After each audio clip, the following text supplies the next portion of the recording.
الحمدللہ وکفا وسلام علی عبادہ الذین اصطفى اما بعد بسم اللہ الرحمن الرحیم عن معاذ بن جبل رضی اللہ تعالی عنہ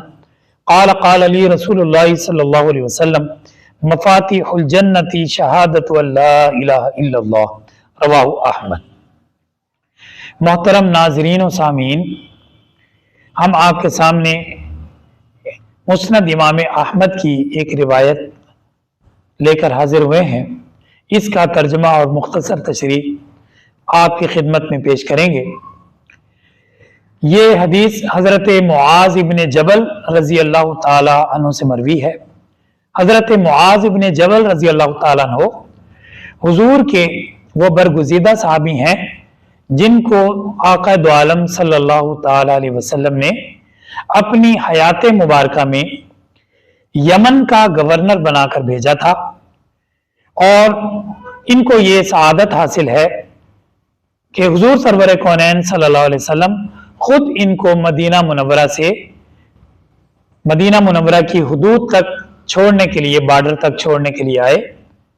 اور آپ نے ان کو یہ اعزاز عطا فرمایا کہ خود آپ صلی اللہ علیہ وسلم پیدل چلتے رہے اور حضرت معاذ ابن جبل رضی اللہ تعالیٰ عنہ گھوڑے پر سوار رہے، اور آقا دو عالم صلی اللہ علیہ وسلم راستے میں ان کو وصیتیں فرماتے رہے، جن کا ذکر مختلف احادیث کے اندر موجود ہے، اور اپنے وقت پر انشاءاللہ وہ احادیث بھی آپ کے سامنے آئیں گی، جن میں سے ایک مشہور بات کا اس وقت آپ حضرات کے سامنے تذکرہ کرتا ہوں کہ حضور سرور کونین صلی اللہ علیہ وسلم نے حضرت معاذ ابن جبل رضی اللہ تعالیٰ عنہ سے فرمایا کہ معاذ، کہ جب تم جا رہے ہو گورنر بن کر یمن کے، اگر تمہارے پاس کوئی معاملہ آئے تو تم اس کا فیصلہ کیسے کرو گے؟ حضرت معاذ ابن جبل رضی اللہ تعالیٰ عنہ نے عرض کیا کہ میں اللہ کی کتاب قرآن کریم میں اس معاملے کا فیصلہ اور حکم تلاش کروں گا اور اس کے مطابق فیصلہ کروں گا۔ حضور سرور کونین صلی اللہ علیہ وسلم نے فرمایا کہ اگر تمہیں کتاب اللہ میں اس بات کا کوئی حکم نہ ملے تو پھر تم کیا کرو گے؟ حضرت معاذ بن جبل رضی اللہ تعالی عنہ نے فرمایا کہ میں آپ صلی اللہ علیہ وسلم کی سنت اور احادیث سے اس معاملے کا حل تلاش کروں گا اور اس بات کا حکم تلاش کر کے فیصلہ کروں گا۔ حضور صلی اللہ علیہ وسلم نے فرمایا کہ اگر تمہیں میری سنت اور حدیث سے بھی اس معاملے کا کوئی حکم یا حل نہ ملے تو پھر تم کیا کرو گے؟ حضرت معاذ بن جبل رضی اللہ تعالی عنہ نے جو الفاظ فرمائے وہ بڑے تاریخی الفاظ ہیں۔ انہوں نے عرض کیا اللہ کے رسول صلی اللہ علیہ وسلم، پھر میں اللہ کی کتاب قرآن کریم اور آپ صلی اللہ علیہ وسلم کی سنت میں اجتہاد کروں گا، غور و فکر کر کے جو بات میری سمجھ میں آئے گی میں اس کے مطابق فیصلہ کروں گا۔ نبی کریم صلی اللہ علیہ وسلم نے خوشی کا اظہار فرمایا اور فرمایا کہ اللہ تعالیٰ اس بات سے راضی ہو کہ اللہ کے رسول کا جو قاصد ہے، اللہ تعالیٰ نے اس کو وہ بات کہنے کی توفیق عطا فرمائی جس سے اللہ اور اس کا رسول راضی ہے۔ اسی سے فقہائے امت نے، مجتہدین نے یہ استدلال کیا کہ بہت سے ایسے معاملات اور مسائل ہیں کہ جن کا بظاہر قرآن و سنت میں کوئی واضح حکم نہیں ملتا، اگرچہ ضمنی طور پر ان کا حکم موجود ہوتا ہے، لیکن واضح طور پر، نص قطعی کے طور پر، صریح طور پر بہت سے مسائل کا ذکر نہیں ملتا، تو ان کے بارے میں جو قرآن و سنت کے ماہرین علماء اور فقہاء ہیں وہ اس کے اندر اجتہاد کر کے، اس کے اندر قرآن و سنت کے اندر غور و فکر کر کے کسی ایک نتیجے پر پہنچ کر قرآن و سنت ہی سے مسائل اخذ کرتے ہیں، جس کو فقہ کی اصطلاح کے اندر قیاس کہا جاتا ہے۔ اور قیاس یہ قرآن و سنت سے کوئی الگ چیز نہیں ہے کہ جس کو یہ کہا جائے کہ یہ قرآن اور سنت کے علاوہ ہے، بلکہ قرآن اور سنت پر غور و فکر کرنے کے بعد ہی فقہائے کرام اور مجتہدین کرام کسی ایک نتیجے پر پہنچتے ہیں، تو جو نتیجہ اور جو فیصلہ ان کی نظر میں صحیح ہوتا ہے اس کے مطابق وہ فتویٰ دیتے ہیں۔ جیسا کہ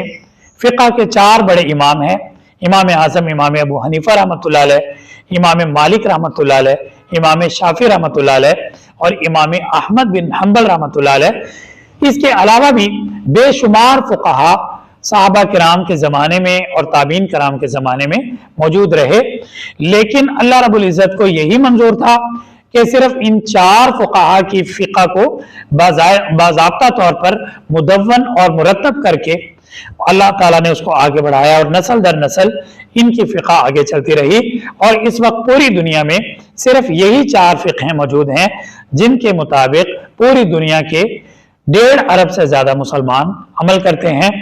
और हमारे इस वतन पाकिस्तान के अंदर और इंडिया के अंदर और इराक के अंदर और शाम के अंदर और तुर्की के अंदर इमाम आजम इमाम अबू हनीफा रहमतुल्लाह अलैह की फ़िक़ा हनफी पर अमल किया जाता है, बल्कि दुनिया के अंदर 2/3 से ज्यादा मुसलमान ऐसे हैं जो फ़िक़ा हनफी के पैरोकार हैं।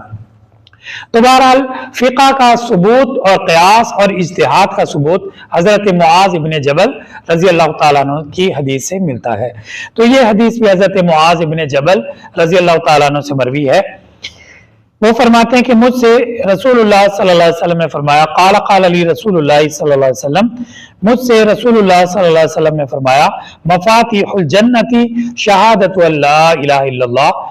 कि जन्नत की चाबियां, जन्नत की कुंजियां इस बात की गवाही देना है कि अल्लाह के सिवा कोई माबूद नहीं। यानी इस बात के अंदर, इस हदीस के अंदर आका दो आलम सल्लल्लाहु अलैहि वसल्लम ने मुख्तसर तौर पर यह बात बयान फरमाई कि जन्नत की कुंजी, जन्नत की चाबी, शहादत इस बात की देना, इस बात की गवाही देना कि अल्लाह के सिवा कोई इबादत के लायक नहीं। यानी कलमा शहादत ये जन्नत की चाबी है, जन्नत की कुंजी है। गोया के जो शख्स कलमा पढ़ ले तो वो आखिरकार जन्नत में जरूर जाएगा। जैसा कि हदीस के अंदर आता है कि क़यामत के दिन अल्लाह रब्बुल इज़्ज़त लोगों के नामा अमाल को देखेंगे, जिनके नामा अमाल में नेकियां ज्यादा होंगी उनको जन्नत में दाखिल किया जाएगा, और जिनके नामा अमाल में गुनाह ज्यादा होंगे उनको जहन्नम में दाखिल किया जाएगा। फिर एक एक करके अल्लाह रब्बुल इज़्ज़त उनकी गुनाहों की सजा देने के बाद उनको जन्नत में दाखिल करेंगे, यहां तक कि जहन्नम के अंदर सिर्फ एक आदमी बाकी रह जाएगा जिसके नामा अमाल में कोई नेकी नहीं होगी सिवाय इसके कि उसने जिंदगी के अंदर सिर्फ एक मर्तबा कलमा पढ़ा होगा कि ला इलाहा इल्लल्लाहु मुहम्मदुर रसूलुल्लाह, कि अल्लाह के सिवा कोई इबादत के लायक नहीं और मोहम्मद सल्लल्लाहु अलैहि वसल्लम अल्लाह के रसूल हैं। तो अल्लाह रब्बुल इज़्ज़त सबसे आखिर में उसको भी जहन्नम से निकालकर जन्नत में दाखिल फरमा देंगे, क्योंकि कलमा तौहीद ये जन्नत की जमानत है और जहन्नम से निजात दिलाने का हतमी जरिया है। अलबत्ता कोई शख्स ये ना समझे कि सिर्फ कलमा तौहीद ही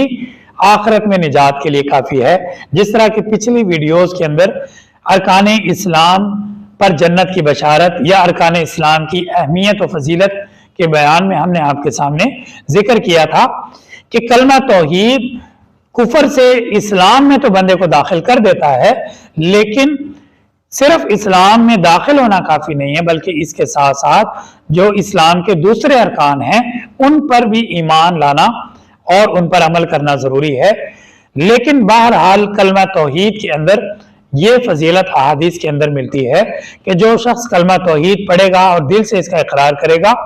तो उसको आखिरकार जन्नत जरूर मिल जाएगी। और कुरान करीम से भी इस बात की शहादत मिलती है कि अल्लाह रब्बुल इज़्ज़त ने फरमाया, इन्नल्लाह ला यग़फ़िरु अन युशरक बिही व यग़फ़िरु मा दूना ज़ालिका लिमन यशा, कि अल्लाह ताला उस आदमी की बख्शिश तो नहीं फरमाएंगे कि उसके साथ किसी को शरीक ठहराए, अलबत्ता इसके अलावा जिसकी चाहेंगे बख्शिश फरमा देंगे। तो इससे जो है ये एक अल्लाह रब्बुल इज़्ज़त की तरफ से एक बशारत है कि कलमा तौहीद पढ़ने वालों को आखिरकार जन्नत मिल जाएगी। लेकिन मुसलमानों को यही चाहिए कि सिर्फ कलमा तौहीद पर इक्तिफा ना करें। जिस तरह हम दुनिया के मामलात में सिर्फ एक चीज पर इक्तिफा नहीं करते, हमारे पास एक सूट हो, एक लिबास हो, तो हम कोशिश करते हैं कि हमारे पास दूसरा लिबास भी आए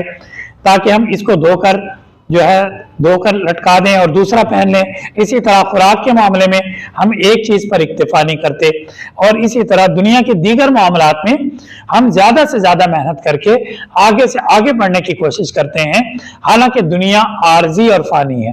तो जब दुनिया आर्जी और फानी है और दुनिया की जिंदगी का कोई एतबार नहीं कि इस लम्हे हम मौजूद हैं, और जिस लम्हे के लिए हम दौलत और माल जमा कर रहे हैं, न जाने वो लम्हा हमारी जिंदगी में आएगा भी या नहीं, तो उसके लिए हम इतनी मेहनत करें, लेकिन आखिरत की जिंदगी जो हमेशा हमेशा की जिंदगी है उसको हम सिर्फ कलमा तौहीद पर ही तरखा दें और कलमा तौहीद से आगे ना बढ़ें। ये बड़ी महरूमी की बात है।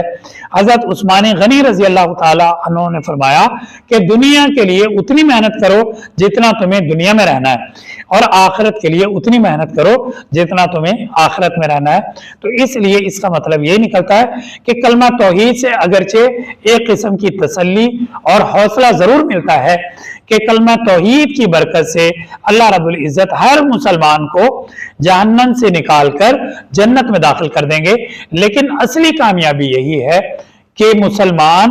मरने के बाद सीधा जब अल्लाह की बारगाह में जाए तो अल्लाह ताला उससे फरमाए कि जाओ, तुम्हारे लिए हमने जन्नत तुम्हारे लिए खोल दी है और जन्नत तुम्हारे लिए मुख्तस हो चुकी है और तुम्हें जन्नत में दाखिल किया जा रहा है। तो असल कामयाबी यही है कि मरने के बाद जो है एक लम्हा भी जहन्नम के अंदर ना रहना पड़े और आखिरत का अजाब ना सहना पड़े। तो इस हदीस का मफहूम यही है कि जन्नत की कुंजियां ला इलाहा इल्लल्लाह के अंदर है, यानी जिस शख्स के दिल में तौहीद कामिल होगी और अल्लाह ताला को दिल और जुबान से एक ही तस्लीम करे तो उसके लिए सआदत है और उसके लिए बशारत है कि आखिरकार वो जरूर ब जरूर जन्नत में जाएगा। बाखिर दावाना अनिल हम्दुलिल्लाहि रब्बिल आलमीन।